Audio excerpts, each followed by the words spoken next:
Ich bin in Leipzig am Hauptbahnhof. Das ist Tag 2 von unserer Challenge von Lindau bis nach Seebad Ahlbeck. Und das bedeutet, jetzt geht's direkt weiter, denn ich muss auch gleich in 10 Minuten eine S-Bahn kriegen. Los geht's.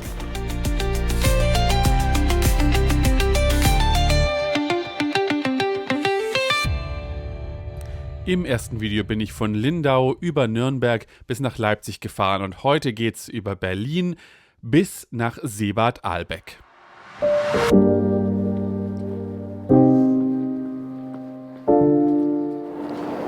Also da oben, der um 7:40 Uhr, den könnten wir jetzt nehmen nach Berlin, da wären wir schneller.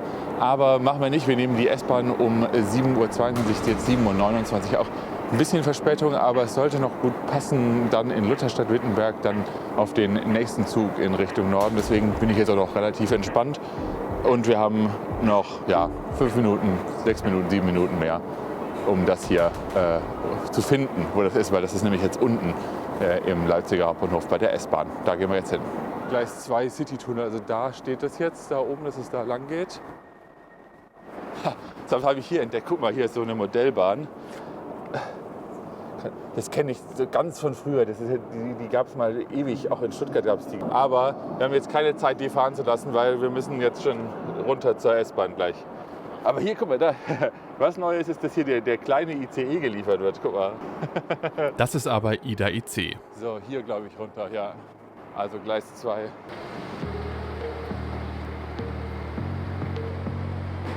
Also hier, das ist der Citytunnel, der ist relativ neu, aber ich habe ja mit euch diskutiert, was eine S-Bahn ist und was nicht eine S-Bahn ist. Und ihr habt gesagt, das hier ist eigentlich keine S-Bahn, aber nicht, weil das hier nicht so einen Tunnel hat und weil das nicht in die Stadt fährt und so, sondern wegen der Fahrzeuge. Also was wir jetzt gleich auch fahren werden, ist auch wieder mit so einer Hamsterbacke. Hier seht ihr übrigens ja, was wahrscheinlich ein Grund dafür ist, dass es keine dezidierten S-Bahn-Züge gibt, weil die jetzt hier wild offensichtlich auch irgendwelche Züge, die eigentlich für Regionallinien eingestellt sind, hier auf der S-Bahn einsetzen. Hier einfach mal so der ist rot angemalt und nicht so silber, wie die S-Bahnen hier eigentlich sind. Aber das ist wahrscheinlich der Grund. Aber ihr seht, wie wenig Türen da sind. 1, 2, 3, 4. Und ich kenne das aus Stuttgart oder aus allen S-Bahnen nicht so. Also in Frankfurt nicht, in Berlin nicht, in Hamburg nicht. Überall sind die Türen ganz, ganz, ganz nah nebeneinander, damit man da gut ein- und aussteigen kann. Hier nicht. Ja, die wird immer mehr verspätet. Jetzt schon 8 Minuten. Sollte grundsätzlich nicht das große Problem sein. 23 Minuten habe ich in Lutherstadt-Wittenberg. Aber wenn die jetzt weiterhin aufbraucht und so, dann könnte das schon ein Problem werden.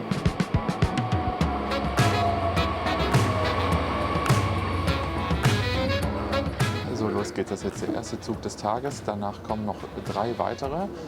Und ich hoffe, dass ich in Lutherstadt-Wittenberg was zu essen bekomme. Das habe ich nämlich jetzt gerade einfach nicht geschafft, das mir zu holen, weil es heute Morgen im Hotel alles so ein bisschen knapp war. Aber hoffentlich dann gleich in Lutherstadt-Wittenberg.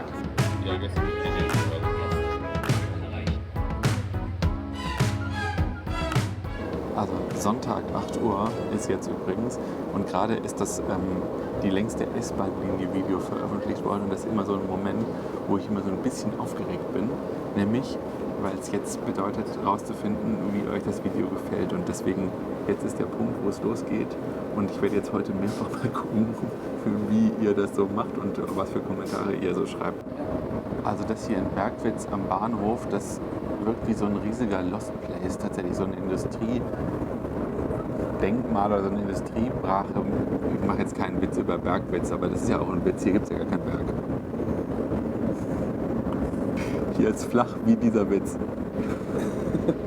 So, jetzt kommen wir gleich an in Lutherstadt-Wittenberg, da so ungefähr 20 Minuten Aufenthalt und dann geht es in den RE3 und zwar bis nach Angermünde durch Berlin durch, 2,5 Stunden in einem RE. Das ist aber ganz gut für uns, weil dann können die Verspätungen oder kann der uns keinen Strich durch die Rechnung machen, sage ich mal. Aber wir fahren dann unter Berlin, Hauptbahnhof und so durch und dann geht es einfach weiter. Also viel von Berlin werden wir wahrscheinlich gar nicht sehen, auch wenn wir durch Berlin durchfahren. Aber jetzt Lutherstadt-Wittenberg. Ich könnte mir vorstellen, dass es was zu essen da hinten gibt, das brauche ich jetzt.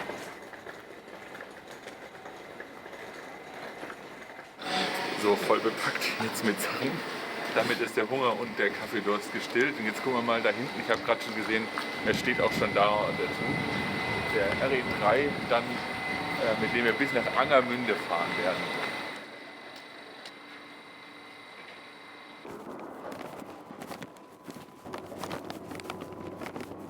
So, das ist er, genau. Der RE3 Richtung Schwedt. Oder da schon mal die Tür nicht. Also die beiden Türen hier ganz am Anfang unbenutzbar und die andere auch schon mal nicht. Die große Frage, funktioniert Tür 3? Ich glaube, die funktioniert.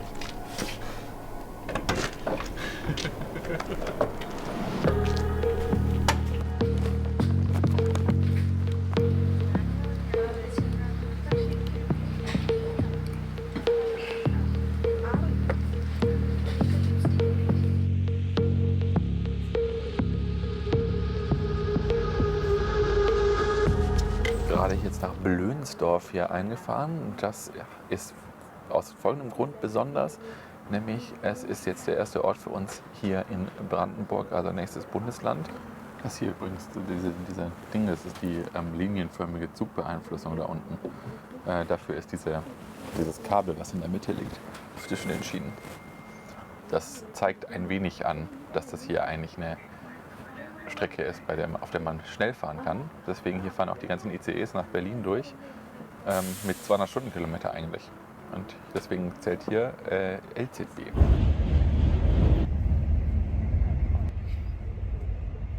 Berlin, Lichterfelde Ost. Und er hat es eigentlich gerade schon gesagt, wir sind jetzt im nächsten Bundesland, nämlich in Berlin. Wir sind in Berlin, wir fahren durch den Tunnel im Hauptbahnhof und dann wieder auf der anderen Seite raus. Die wichtigen Sachen werden wir erstmal gar nicht sehen.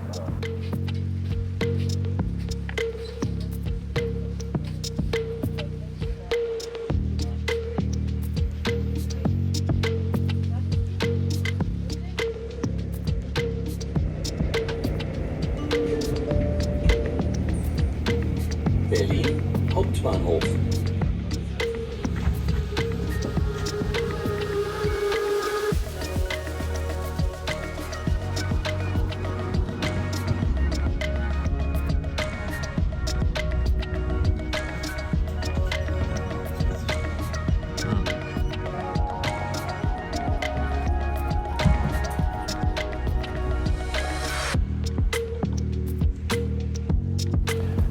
Jetzt sind wir hier gerade vorbeigefahren nach Gesundbrunnen, auch am S-Bahnhof Bornholmer Straße, war bis 1989 übrigens einer der Geisterbahnhöfe, weil genau da die Grenze verlaufen ist.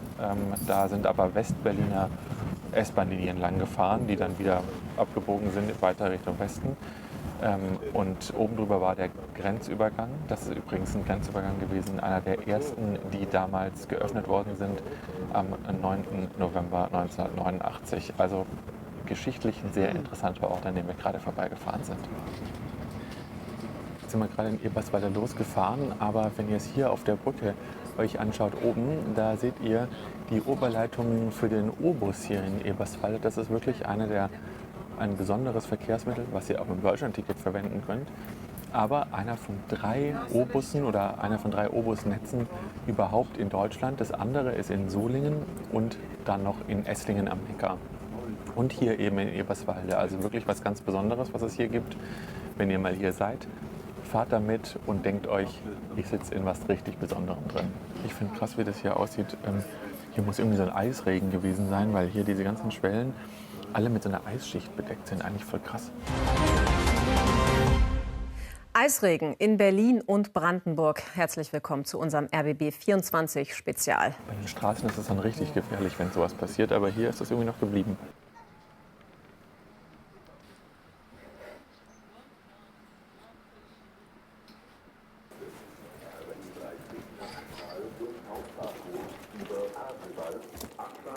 Boah. Krass hier. Also wenn hier nicht gestreut wäre, wäre es richtig ein Problem. Das ist pures Eis. Ja. Krass. Also der RE30 Stralsund, das ist der, den wir jetzt nehmen müssen, bis er, glaube ich, Gleis 3. Wenn ich nicht hinfall.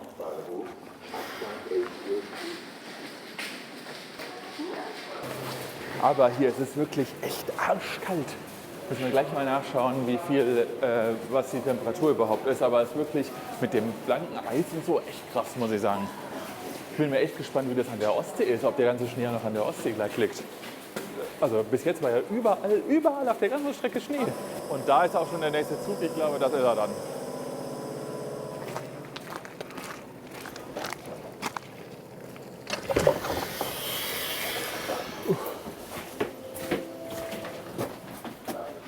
Kalt. Also meine Uhr sagt, dass hier minus 8 Grad sind. So hat es sich auch angefühlt.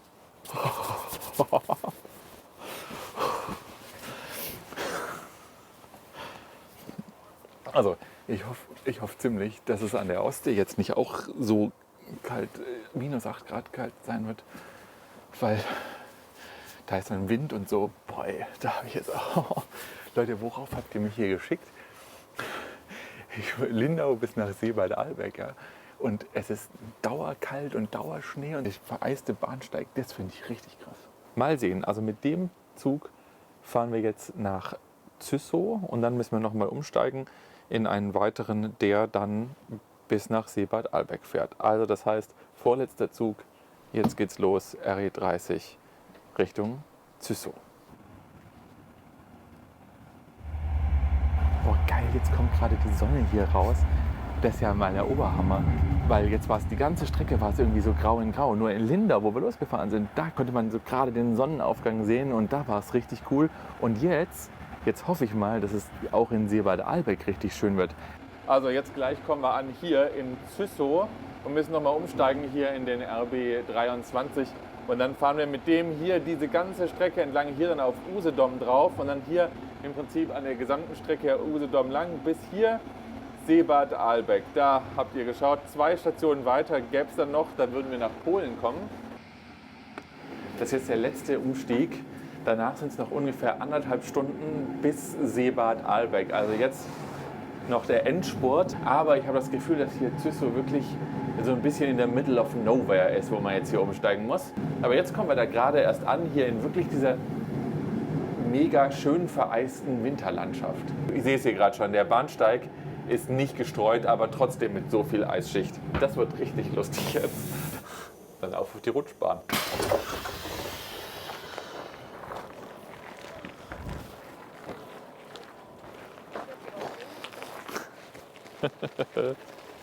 Ja, minus 8 Grad sind das hier. Gucken wir mal, wo der... Also Züssow, offensichtlich auch ein Ort, an dem wir Fernverkehrsanbindung haben. Der hält doch, oder? Krass, Fernverkehrsanbindung in Züssow. Mit dem kann man jetzt hier bis nach Frankfurt am Main Hauptbahnhof fahren. Da fährt er hin. Also wenn man seinen Flug kriegen will oder sowas.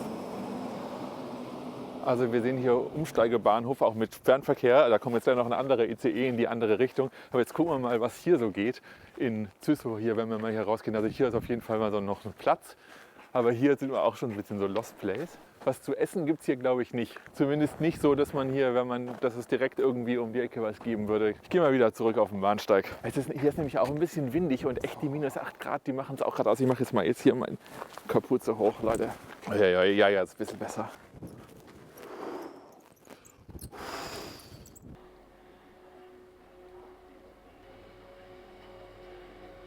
Also das ist die Usedomer Bäderbahn, unser letzter Zug heute. Und mit dem fahren wir jetzt bis nach Seebad-Ahlbeck. Und da drin wird es sicher auch warm sein. Und hoffentlich kriegen wir einen Sitzplatz, weil jetzt steigen da alle ein und wir waren nicht dabei. Da kommen sicher aber gleich noch mehr aus dem anderen ICE, das sage ich euch. So, boah, hier ist viel wärmer.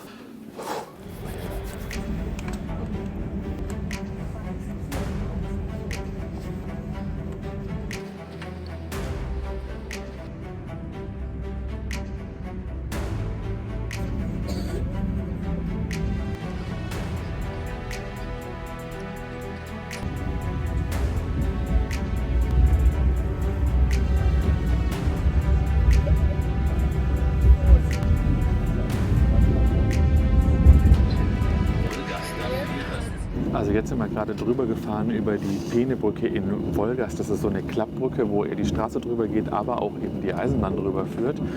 Und das ist was Besonderes, weil die eben so klappen kann, damit die Schiffe unten runter durchfahren können. Aber das bedeutet jetzt auch, dass wir jetzt auf Usedom angekommen sind und dass es jetzt wirklich nicht mehr weit ist bis nach Seebad Ahlbeck. Boah, das ist echt richtig schön, dass wenn man die Spitzen hier von den Bäumen anschaut, dann sind die so richtig vereist, so wie wenn da irgendwie jemand das eingelegt hätte in so Zucker oder so, sieht das aus. Und sowas gibt es wahrscheinlich nur, wenn es über Tage hinweg minus 8, 9 Grad hat.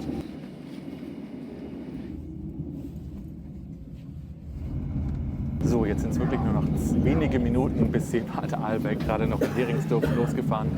Boah, ich bin echt gespannt, wie es da aussieht. Das Wetter ist richtig geil und ich freue mich jetzt aber auch gleich anzukommen, weil gestern früh um 7:45 Uhr bin ich losgefahren in Lindau und jetzt ist es 14:30 Uhr. Einen Tag später natürlich mit einem kleinen Zwischenstopp in Leipzig, aber gleich habe ich es geschafft.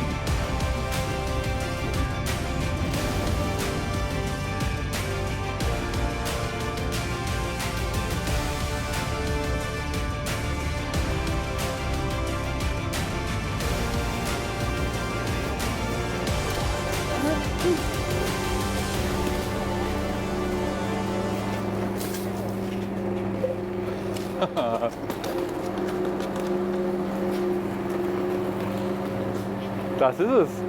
Es ist geschafft. Boah, los geht's. Jetzt müssen wir noch zum Meer.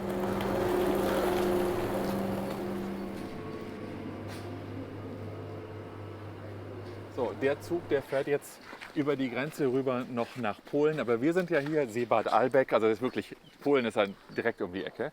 Jetzt gehen wir in die Richtung, nämlich zur Strandpromenade. Und dann sehen wir das Meer.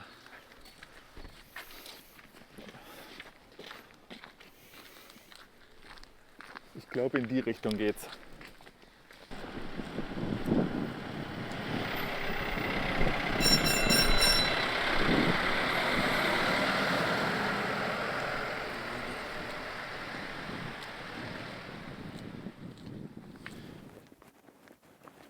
Haha, da hinten ist es. Da ist das Meer. Vielleicht sind wir da. Hier, das habe ich vom Zug auch schon die ganze Zeit gesehen, aber das ist so krass hier. Die ganzen Bäume und hier, aber hier kann man es gut erkennen, wie sich das Eis hier direkt um die Äste gesammelt hat. Das ist der absolute Hammer. Richtig geil, richtig krass. Und wenn im Wind dann bricht es so und das hört man so richtig knack, knack, knack, das ist richtig krass. So, vereister Strand war ich auch noch nie in meinem Leben zuvor jemals. Und da hinten auch das Meer ist ein bisschen vereist. Das ist so kalt, das Wasser, das salzig ist, sogar ein bisschen gefriert. Der absolute Hammer. Aber da vorne, da wollen wir eigentlich hin. Nämlich da ist die Strandpromenade und da ist hier der Steg von Seebad Ahlbeck. Und wir haben es geschafft, da.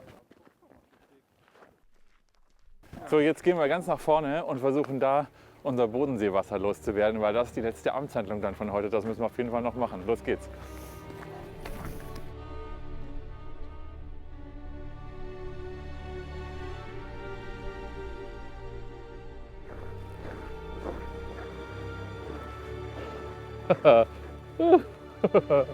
Also es gibt total Sinn, dass wir hier nicht vor dürfen auf die Seebrücke, deswegen ganz da vorne das reinschütten ist nicht möglich, aber das hier zählt ja auch schon als Ostsee. Deswegen gehen wir jetzt mal dahin und schütten das hier vorne rein, das Wasser. Damit uns das nicht einfriert hier noch. Los geht's, letzte Amtshandlung, da haben wir es.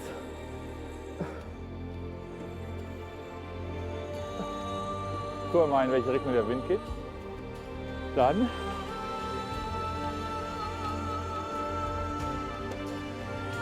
Wasser aus Lindau. Da ist hier die Ostsee.